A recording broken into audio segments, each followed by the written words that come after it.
Let's go. Applause for Jordan, huh? Let's go. Okay, so I'll simplify this. There's basically 3 different things that you need to know. The first one is to like grow your list. The second one then is, I guess we can call this like flows or automations. And then the third type is campaigns. Okay, so everyone understand that much? Everyone know the difference between flows and campaigns, yeah? Okay, perfect. I may not know. Okay, so perfect. So a campaign is something that you will go in and manually send. So this is what Brian is doing every single day. He's going and he's writing campaigns. Okay, that is, there's no trigger to that. You decide who that's being sent to, and then you send it, right? Compared to flow or automation, this has some sort of trigger that will start that. So let's say you have an opt-in, like a VSL opt-in, that will trigger some sort of automation. So then they'll get sent into like an opt-in flow. Okay, if someone books a call, they'll go into a different flow that will have a series of different emails, right? And then there'll also be, let's say, a purchase flow. So after someone buys, then they'll get sent into a different flow with a bunch of different emails, right? And you can add conditions to this. So when they book a call, and then let's say once their call time has been reached, then they'll get pulled out of this flow. Make sense? So what Brian showed us was only the grow and campaigns, right? Only on campaigns, yeah. But that's just me sending a blast to my list every day. yeah, but Brian also has automations and flows as well. I have all those, I just wasn't talking about that. Yeah. Okay. So everyone clear on that? Yeah. Okay, perfect. So to grow your list then, there's multiple different ways to grow your list. The first thing is you want to make sure you're growing them the right way. For us, we mainly work with e-com brands. We used to do email for all different types of businesses. But you're never going to build a good list if you're doing giveaways or doing different things like that, right? You need to make sure there's intent there. So the best way to grow your list is generally by having it pop up on your site or through opt-ins, right? I wouldn't recommend doing anything else. For some industries it might work, but we've never found good success by running lead generation ads to get the lead, because if you're optimizing for that, it's people just want to put in their emails, and when we've tracked that, then even if we put them into a welcome flow or an opt-in flow and send emails for every single day for a year, they generally don't convert as good compared to just pushing traffic and getting people to convert. Okay. So did I understand this correctly, Jordan, there? So would you still drive and grow it from lead magnets and things like that then? It depends. You can try it, but we've never had much success from pushing people to lead magnets. It's always just with the higher intent, the better. You know what I mean? So a VSL opt-in, for example, or having a pop-up on your site or something like that. Now it definitely can work, So you just got to test it and then tag the people. So let's say you spend £1,000 on ads to drive people to a lead magnet, right? And then anyone that comes in there in a lead magnet number 1 list, and then you just want to track how much spend and then track all those people over 30, 60, 90 days. And this is where if you have Hyros, you're going to be able to see how much money did that bring me back based on how much I spent. Because it all depends on what you're giving away and then the relationship that you're building with them. But what about not from ads? So from our organics at the moment, we're getting them into our DMs with a lead magnet to chat with them, but part of that we're thinking we might see them grab their email. For sure. Yeah, one of my friends, that's how he's grown his whole list, is through opt-ins and then through chats in DMs, and that's been really good for him. So he's doing a many chat comment, give me comments, and what we've been doing is say, drop us an email and a number and we'll send it over to you. Yeah. Even if they don't drop us the email number, we still send it to them. And then what happens now, if I give you my email, what happens then? Do I get added to anything? Do I get sent any campaigns? So we've got a 6-day entry sort of Yeah. to our world sort of style. Okay, so we'll talk about that for a second. So what does that look like now? They get an email every day for 6 days? Yes. Okay, and is there anything else that happens? What happens if they get to the end? There's CTAs along the way, and some more value along the way, and at the end we just then put them into our daily sort of campaign stuff. Okay, great. So one thing that, how does this work here? Okay, so one thing that I would do there, and this is kind of for everyone. So let's say we have some sort of, let's just call this an opt-in flow, right? Generally what we would do, so let's say someone gets entered in here and we send an email, right? Generally we always push way more aggressive at the start. We would generally do 4 emails in the first 24 hours, because generally whatever they opt into, they're gonna have a much higher buying intent after consuming whatever your thing is. So we wanna push 4 emails within 24 hours, right? Generally that's what we do. And then you want to just keep sending whatever your sending volume is, you know, like an email a day or whatever it is. But you also want to have like different splits to this. So if someone actually takes the action and they buy the thing or book a call, pull them out of that. But then also you can have different splits. So what we do, and I think Brian mentioned this before as well, let's say at any point, like let's say they get to the end, or you then want to like split it up to like different people. So like let's say if someone's clicked, then you want to tag them and maybe you can put them in a different flow, or if they didn't click, you want to pull them and put them in somewhere else, right? Because they're different types of people. So you want to be like segmenting them as they go along. Another thing that we also do is like, let's say someone goes through here and they click, and then we can put them into another flow, which is like a deadline sequence. So they go through all of this here, and then if they click, but they don't actually take the action, then we'll push really aggressive, and we call this like a click and a deadline sequence. So this will be a click sequence, where the goal is just to get them to click. Anyone that clicks then, we pull them out into a new flow that's called like a deadline sequence, and this is where like we hit them with a hard deadline, push like multiple emails every single day, and push them to like try and do the thing. So does that make sense?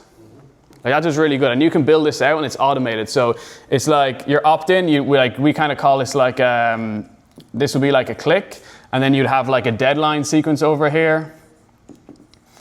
And this is if anyone clicks any of these emails at any time, then they go over here and then they receive all these emails. And this is like, hey, like this is ending, this offer's ending, whatever it is, and you can create this like dynamically.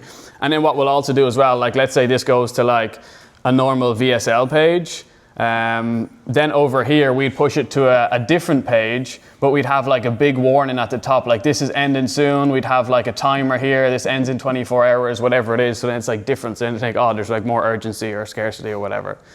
So that works really good. And for like, we do that inside of our agency as well. And for our old business, Ecom and Chill, this is how we built everything, where we had some of these click sequences and then deadline sequences, and this was just automated all the time, over and over and over again. So and the first 4 emails, what sort of style are they? Are they like really direct call to action ones? Are they sort of stories? You know, like yeah, so it's going to be different for like every industry, but like I'll break it down. So I'll kind of talk about like what type of emails and what type of campaigns you should do here, right? So generally, there's 3 different types that we recommend. So the first one would be like education. Right, and the goal of this is simple. This is just to educate people around different things. So this can be like the industry. So this is like super high level. So for you, Harvey, this can be like how the whole industry is changing, how real estate is changing, or how mortgage rates are changing or whatever, right? So this is like really high level education here. Then you can also educate people about your business. So then you can talk about how you're running a new offer, how like you just hired someone new or whatever it is. And then you can also talk about your product. And then inside of your product, then you can even go deeper, where you can then talk about like, let's say like the features of your product or like a certain aspect of it, right? So just from this education piece, you can go so deep on this. And this is like one side of it. So generally like for simplicity, there's 3 different types of emails I'm going to go through here. And if you just do these 3, 1 a week, it's going to make emails super simple. Because I could ask you right now, like anything for you, Harvey, like, you know, tell me one thing about, pick one of these and just do some sort of educational piece on it. You know, it's really, really easy to do. So this is like education. The second one then is more of like, we kind of call these like newsletter. So these are some sort of email you'll do on a bi-weekly or weekly basis, and the goal of these is actually just so this is obviously education, and the goal of these is to build relationships. So generally what we'll do here is we will try and come up with something that we send on a like every single week. So some of our clients will do like supplement Sundays or mindful Mondays, or we do like one of our clients, we do Friday Thoughts, and it's more storytelling here, because the goal here is to like, this one's to educate people. The goal here is to like build a connection with the other person that's reading the email and try and like tell different stories. You can add some humor in here as well and kind of show more behind the scenes. So Harvey, I'll go back to you. This can be like you here in Miami, you traveling, you know, an experience you had in the airport, or somebody you got talking to. This is just like Like this is a lot of the stuff that Brian is doing. This is just like raw. You're just like telling stories. So trying to like find things that you can relate to with people on your list. And always when you're writing your emails, always write one-to-one. Never write one-to-many. Like, hey guys, you're talking one-to-one.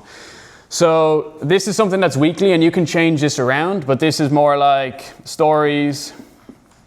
And then it will also be like, yeah, I guess you're just trying to like build on that relationship. So this is more like personal stuff, right? So like anything here, you can even talk about family stuff here or whatever. And then the third type then is more like pushing for sales, right? So this is when you're coming in like sales or conversions. So this is when you're coming in and you're actually like pushing people to like buy something, to book the call or whatever it is. And this is real direct. So this is just more like direct. So like, hey, I've got this thing, go check it out, or you were doing this offer, or there's some sort of deadline going on, whatever it is. So generally like, we will split this up into 3 different types, and it's super, super easy to do. And then if you wanted, like for ecom, we'll split these up then into like 3 different style of emails, like a design email, a plain text email, and then a hybrid, so an email with like a photo and an image. And you should definitely do that from time to time. Like I know Brian does it as well. So like you can do plain text all the time, but you also want to try and like throw in an image there. And also every now and again, like throw in like an actual physical button in there, or like get your graphic designer to do up something pretty cool and see like, do people relate to that more? Like one thing, if you were to do like education, and let's say you're talking about your business, and let's say like this is going back to like a YouTube video, well then what you can do, instead of just like talking about it, you can just screenshot the YouTube video, have that as a thumbnail, and then try and get people to click through that way. Or you can like, instead of having just a plain text email with like normal text, you can have like a big headline. So like your headline can be, you know, obviously your YouTube title or whatever it is. So have any questions on this? Does that all make sense? So the goal then, like for sending campaigns, like Geo, like you should just be like, okay, I'm sending 3 campaigns this week. Like you don't have to do an email a day. I don't even like recommend it. You can just start by doing this, because an email a day is too overwhelming, you know, if you're starting out. So just figure out, and I kind of talk about creation now. So you can take this, even take the transcription of this talk here, add it into AI, and then let them know the 3 different types that you have, and you have to do 1 a week. And then you just sit down for, let's say, 3 or 4 hours, and then you just write your emails for the month.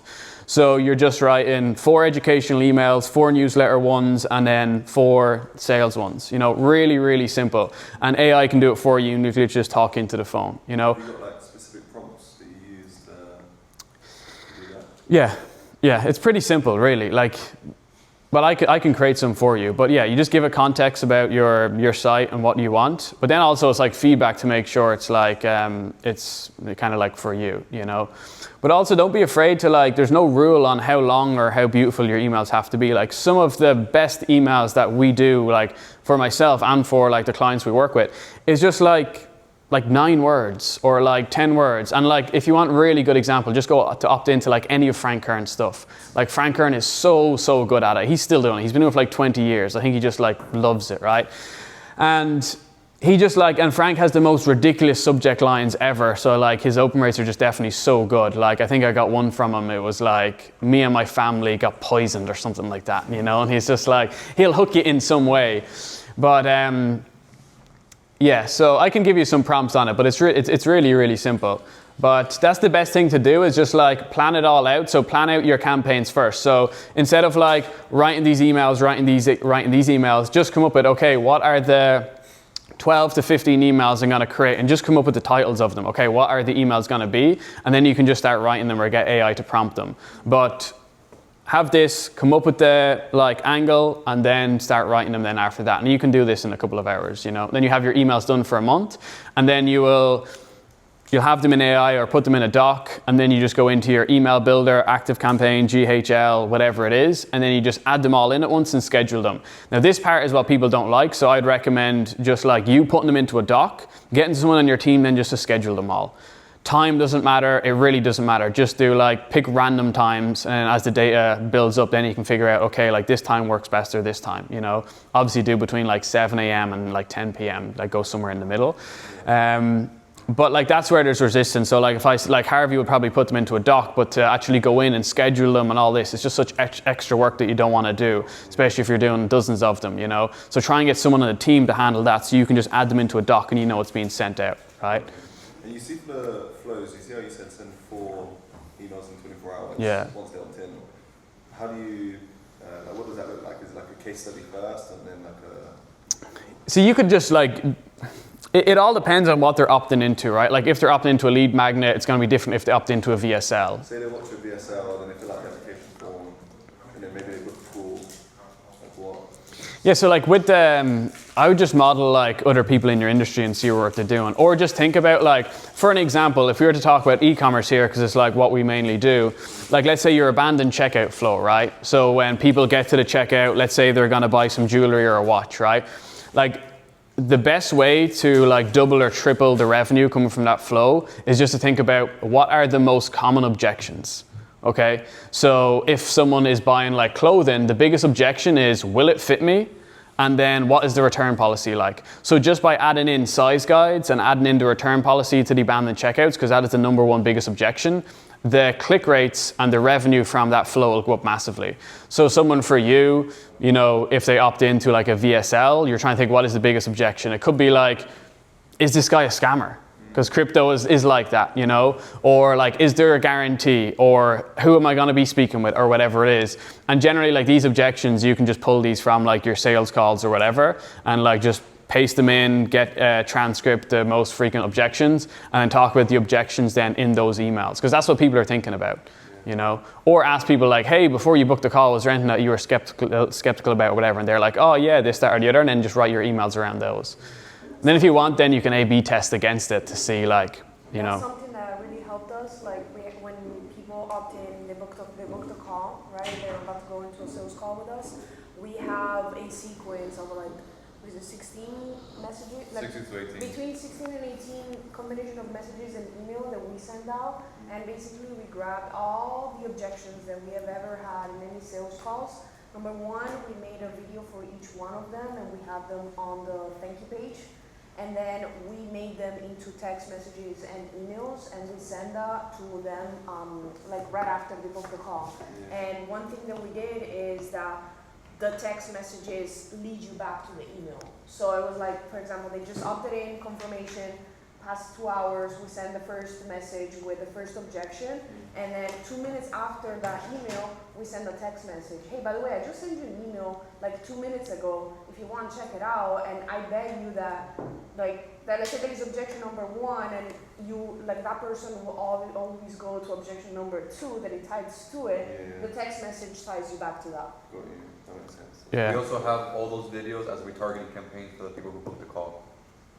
So we're just literally like objection prevention pretty much. Delete all the objections. The objection we want to deal with is just the price. But all the objection almost deleted by the time they speak to us. So you do it through emails, text, and retargeting campaigns. So they're just literally getting just drilled with content after they book the call with us. And you can also tie in way more to like your, like let's say your flow. Like your flow shouldn't just be emails. Like you can have, you know, tags in here where you can tag people. You can have something where it'll ping a message into your Slack channel. You can have some sort of SMS here as well. Like you want to have like your email automation, and this is where like some platforms might be limited, but for us we have different things that will ping for Slack or ping to someone to call them or whatever it is, you know. So you don't just want email in here. It's like, what else can I do here to, you know, try and get this person to book a call or whatever. We used to have it where if they engage in like all of these but they didn't book, we'd send a message and then we'd like ring them, or we'd reach out to them on their social media because we had their social media. So you want to just like push pretty hard here, you know. Yeah, that's something we added too. One of like we were getting really good responses from it. After they go through like about half of the sequence, we added a text message. So if they didn't answer to any of the emails or didn't answer to any of the text messages, I just send them a simple message that says, "Are you alive?" with a laugh emoji. And like everybody's like, I just thought this was automated. I didn't know it was actually you sending me these messages and stuff. You get me? So like they think like it's me sending them all of these things just because of that one message. And like we increased the show up rate just because of that. And the best way to get all the questions, just throw every single sales call you have into a transcript and throw that to ChatGPT and like give me the most frequently asked questions, and then make videos or emails or text through every single question. That's kind of, Yeah. Another thing we do as well, so for like generally this first email is kind of your most important, right? So what we will do is we'll generally like wait 30 minutes, and if someone doesn't open this email, this is where some platforms might let you do this. If someone doesn't open this email after 30 minutes, we'll like resend that again. So we'll send that same email again, and then we wait another 3 hours, and if they don't open this email or this email, we'll then reply to this first email with a plain text email with a super aggressive subject line to try and get them to then come back and do this. So this first email for like most of our welcome flows or opt-ins, this is being sent 3 times basically. Because if you just have a subject line, let's say your subject line is opt-in, if you just do RE, and then you have like that same subject line, it's gonna reply to that original email. So it'll be almost like in an email thread. And a lot of people don't know this. And I don't know if you can do that with every software, but most of them you can. So then you're basically bumping this email up again. So then they can basically open up 2 emails then because you're replying to it, you know? And it's a really, really good way of doing it. So generally like the first email, the most important one, we'll basically send it 3 times if they don't open it. And then like I'll quickly talk about segmentation. So for your campaigns then, like, you know, open rates are inflated now as well with Apple privacy policies. So if you're getting like 25% open rate, you're probably getting closer to like 15 really, because like Apple don't hand over the policies or the privacy or whatever. So generally like what we would do is we like do it by engagement. So if your list isn't that big, it's not that big of a deal, but generally we'll send to like, you know, like 30 to 60 days engaged. So this is basically people that have like opened or clicked an email and they're subscribed to your email list, right, in the last like 30 or 60 days. But then also we want to do that because we want to have healthy open rates of like over 30%. But then a couple of times a month then you'll send to your full list. So let's say you have like a banger YouTube video or you have a good offer, you want to then send to the full list. And if your deliverability is bad, there's different things that you can do. But also like getting people to reply to your emails and having conversations with them is really, really good as well. So like every now and again, just be like, hey, click reply and let me know your thoughts, and then make sure you reply back to them. It helps with deliverability, and there's loads of other things you can go extremely deep on this, but it's important to always send to engage people, have your open rates over 30%. How do you make sure that you don't overlap things? So for example, you have a VSL, right? And then you have a sequence if they don't book a call, right? So you have that part, but then is it a different sequence if they do book a call, and then let's say you have that call and they are putting like a long-term nurture or for a little bit, but you also have like your 5 emails, like Brian was saying. So how do you make sure that you don't overlap and then get, you know, like all these different type of emails with different flows, like where you cut them out from one and put them to the next one, like a nurture from the VSL, you know, do you just do like a, let's say, and maybe like you guys can, you know, also chat into that, it's like let's say, 7-day sequence. Yeah. And from there you just put them in like a general, you know, like your nurture. Like Yeah. How do you go about that sequence? So great question. So it depends on your platform, like what platform you're using. So I can't talk for that, but they should be able to have these features. So generally there's like 2 ways of doing it. Number one is like you will have some sort of goal inside of your flow or your automation, right? And this is if they take that action, you pull them out of there. So for example, if they book a call and they're in the VSL flow, then they're gonna get pulled out of there, right? So that's kind of thing number one. The second one then is, so the goal, and then there's also like filters that you can have as well. So the second one then is like, it's similar to a goal, but it's a filter. So like before they go into another flow, there's a filter where this filter will basically just run, it will just see like, let's say, has this person been in a call or has booked a call in the last 30 days? If yes, they can't even go into that flow because there's a filter to it. So there's a goal where if they take that action, they get pulled out. Then there's a filter that can they even enter this flow? And then the third one then is you can do like, different platforms call it different things, but you can do like smart sending. And like every platform has different things here, but smart sending is basically if they've received an email in the last 6 hours, don't email them, right? And then you can turn this on for automations or you can turn it on for your campaigns. So we generally don't do this, to be honest, but for some like brands that we work with, if they're more corporate, if they're more like strict, we'll be like, okay, hey, we'll turn smart sending on for like 5 hours so they can't receive like an email, you know, within like 5 hours of each other. And you can control this.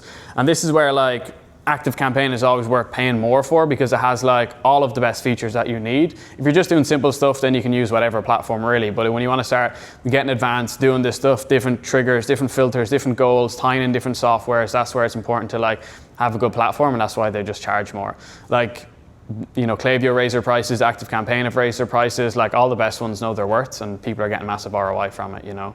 But try these 3 things anyways.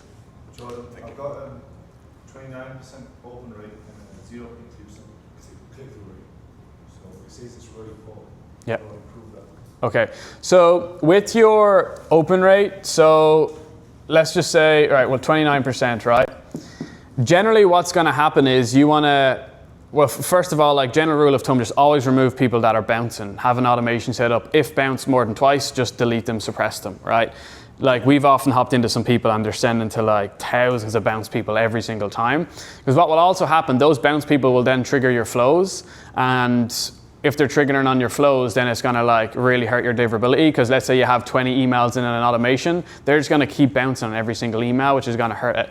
But if you have 29%, generally what you wanna do is you wanna dive deeper into what email provider is actually affected, because generally it's only one of them. So there's like obviously Gmail, and then we have like Outlook, and then you'll have like some other ones, right?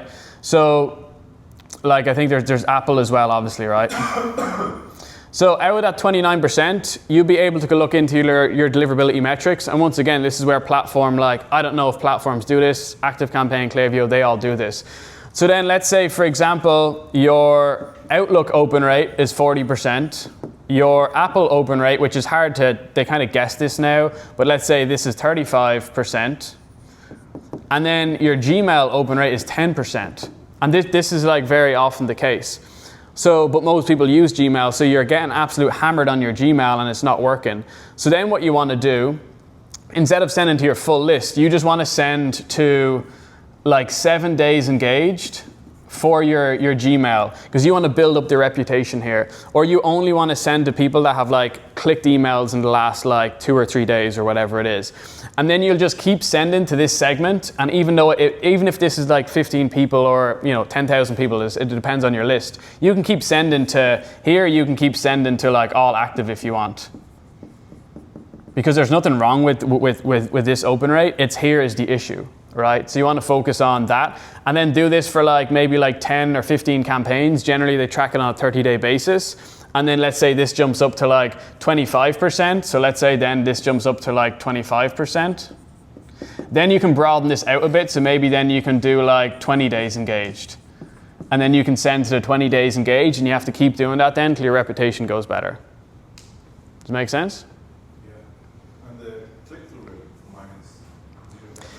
It's testing. So like that's where, like if we go back up to like here with the campaigns, it's like, we obviously want people to click here, but a lot of time to drive up the click-through rate, we actually need to make sure that we're educating people, we're building relationships with people, so then they have this higher intent to click. Because no one's going to click on your stuff if they're not getting educated, if they don't know who you are, if they don't know you, like you, or trust you, and that's what this stuff is for. So then that should drive up your click rate then on these emails. You can obviously test it, like hyperlink more stuff or whatever it is. And actually, Tips like when people like forward or reply in the subject. Have you got some tips about that? yeah. So like you can only really, like let's say with testing, because this kind of comes down to testing, and you can test the campaigns and see different things. You're either testing for your open rate, your click rate, or your kind of like place order rate. So like if it's your open rate, you can test, so let's say for open, there's only a couple of variables. You can test the name, like who it's being sent from. You can test the subject line, or you can test the preview text, right? There's literally nothing else you can test here. So that's if you want to try and get better opens. Like, so you can try and send from Usman, or from like even your new company name, or just pick a random name. And then subject line, like generally you want to keep these short and sweet. So like you don't want to have it like 10 words, like try and have it a few words, right? But also you can have like super aggressive subject lines to like just sell the open, but if it's not relevant to the email, it's pointless. It's like your YouTube, hook or whatever it is, right? It's similar. And then preview text just needs to follow up from this. Like this is basically the very same as like a thumbnail and a title, You just treat it the same way. Like enough stuff about that. And then like for your click then, you can obviously, the only thing you can really test here is like your actual like, your call to actions or your body or your opening. What should it be in info? What, the click rate? It all depends as well. Like if you send to your full list of 100,000 people, that's all active, your click rate could be like less than 1%. If you send to your 30 days engaged, then your click rate could be like 3%, you know? And for info, like we don't directly work with info, so I wouldn't be able to tell you like what it should be. But you want to like track it over time, make sure it is being better, you know? I think Frank Kern has some of the best email for like info stuff ever. And you can get some of his courses now, like he just does crazy offers for like... Frank Kern too, because you mentioned Frank Kern, and that's the perfect reason why you should email your list. Yeah. He's been doing it for 25 plus years, right? Yeah. But he's had how many different offers? Hundreds, yeah.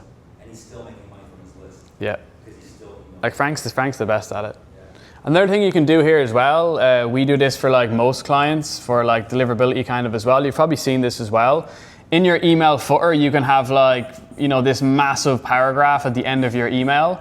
And this is like more like vision, mission, values about your company. Yeah, so this is good because it's like, number one, like your email provider will see this story and it's not like spammy text. There's certain words that they'll trigger if you have like sale or like if you're mentioning money or whatever, which generally a lot of us will be. So this is more like storytelling here. Also what you can do here as well, you can hide your unsubscribe. So normally your unsubscribe will be like, this will be your company address and this will be your unsubscribe.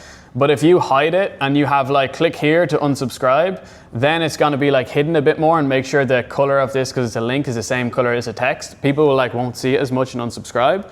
But if they do click this, then what you can do, now you can actually unsubscribe from the top of emails. It's a new update that came out, I think, last year. But generally what we do then, and this is like a massive hack that like literally 99.9% of the world don't do. Brian, you could probably do this. Like we then, like normally people will come here and then they will basically get sent to a normal unsubscribe page that looks like this. It's like unsubscribe, click here, or whatever, right? And it's pre-done. What we do for a lot of our clients is we treat this as a landing page and we overcome the biggest objection, like, hey, are we sending too many emails? Well, here's why you're getting the emails, and maybe you want to check out our Instagram, check out our Instagram, check out our YouTube, check out our TikTok, right? But what I do here, like in Brian's case, I would have a headline here, I'd have a VSL, and then being like, and you want to hide, like have the unsubscribe all the way down here. And then be like, hey, what's going on? I seen you're going to unsubscribe. Well, like just click the button below. I'll send less emails, or I'll just send the most relevant ones. Or email might be your place. Click it, check out my YouTube here. Or what we also do is like sometimes we'll give them an offer. So like click the button below to get like a massive discount. And you can send them to some sort of like hidden offer page. So before they know it, they went to unsubscribe. Then they're consuming your content, and then they're going bloody buying your stuff. And they right? might even unsubscribe because they're just like overwhelmed. Oh, they won't unsubscribe, yeah. Like one of our clients in Q4 of 2 years ago, they were doing a couple of million a month, but when we checked the codes, I'll actually share one more thing. So if they do unsubscribe then, let's say they still do unsubscribe, the unsubscribe confirmation page, we have another offer, okay? So once they do unsubscribe then, it's like, okay, I know you unsubscribed, but if you click below here and you resubscribe, we'll give you like, you know, 25% off, or we'll give you this other offer, or we'll give you this free lead magnet, right? And that will resubscribe them. And what we checked for one client is we actually, like at the end of Q4, we generated 25K from this code and this code from sales. And that literally paid for our services just from like two things that nobody does. So you just want to optimize it, and you can customize these on like ActiveCampaign and Klaviyo. Once again, I don't know if you can do this on GHL or these other platforms, so that's why you got to be careful. But like if you're not doing much volume, this doesn't really make a difference. But for e-commerce brands, we're generally sending like one of our clients, we're sent like 25 million emails a month or something, you know. So it's like it definitely makes a difference, right? But you also want to make sure this is like still clear, that they can still unsubscribe very easily, because also for like compliance or whatever, it's probably some people don't like it. So you want to make sure that it is still like very doable. But now people can unsubscribe from the top of emails, but you want to still make sure that if they want to unsubscribe, it is very clear. You know, like you don't want to directly hide it. You're just trying to give them a bit of an opportunity to like, hey, if you do want to unsubscribe, I want to give you one more offer before you go. You know. So. Potentially good offer for you, where you can test like an unsubscribe funnel. Yeah. And you just teach that. Because I unsubscribe from people all the time, and I've still never seen someone do a good one. Yeah. I can see you running that. But it's super good, and I actually just came up with it. I've never like directly seen anyone do it. I was just like, oh, let's try this, you know. Yeah.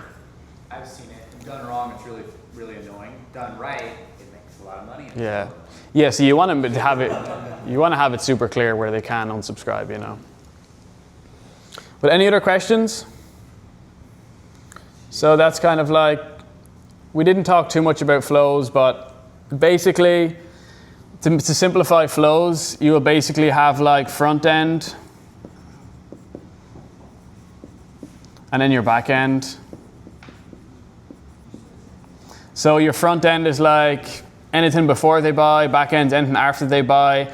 And the goal of these ones here is ultimately just to reduce your CAC, because it's gonna drive down your CAC because you're sending a bunch of front end flows or getting to the book calls or convert. And your back end flows, the goal here is to like build a better experience and then also to increase your LTV, right? Like that's literally all it is.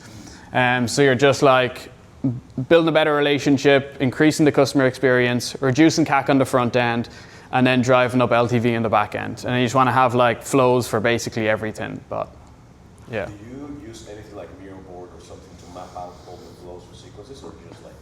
Yeah, we do for some clients, because sometimes we have crazy conditional splits and it can go crazy. But like, yeah, it is important to do it. But sometimes like some softwares are just actually better to do it in the software, you know. But I know some people, like some of our team members, like to map out different things before they build a flow. Yeah. Okay.